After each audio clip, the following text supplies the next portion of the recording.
He'd had pancreatitis, and he had stopped, he wasn't a drunk, but I mean, he stopped drinking entirely. He'd cleaned up his act, and a blood clot somewhere developed in his leg and got to his heart before they could get him to the hospital. And that's what killed him. Mm-hmm. What was the atmosphere on the set after that? Oh, it was gloomy. It was not only the death knell for the show, because Mike had been telling me that the network wanted to syndicate it. And they were putting pressure on after 13, 14 years to syndicate the show. And he was fighting against that. He wanted to keep it going. But he saw this coming after Dan died. He was succumbed to the pressure, and well, he had no choice. I mean, they dropped us. Mm-hmm. But they let him write this two-parter as a eulogy to Dan. He was a love.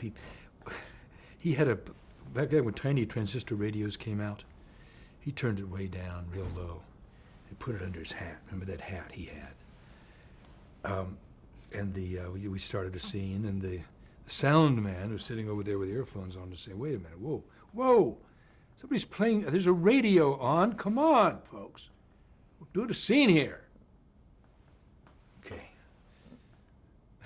Same thing happened again. It happened again. 20 minutes went by, and before Dan finally took off the hat and showed us the radio. Said, "Oh, I didn't know that was there."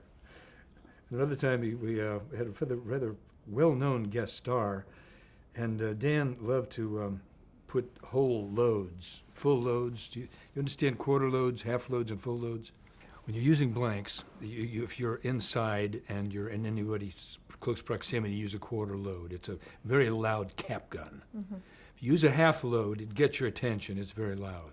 You use a full load, and there was a famous story of a guy who was fooling around and put a full load in and put it to his temple and killed himself accidentally.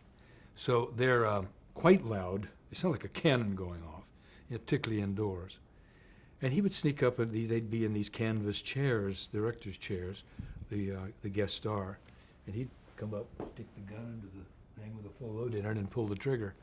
And the person usually landed about 6 feet away. Mm-hmm. He was, and the other thing was not a practical joke, but a Chapman crane is a crane, the end of which, it's a big apparatus, almost as long as this room.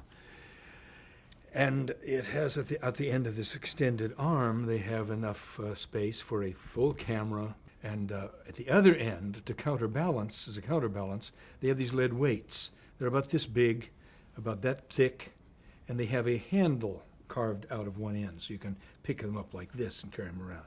They weigh 35 pounds apiece.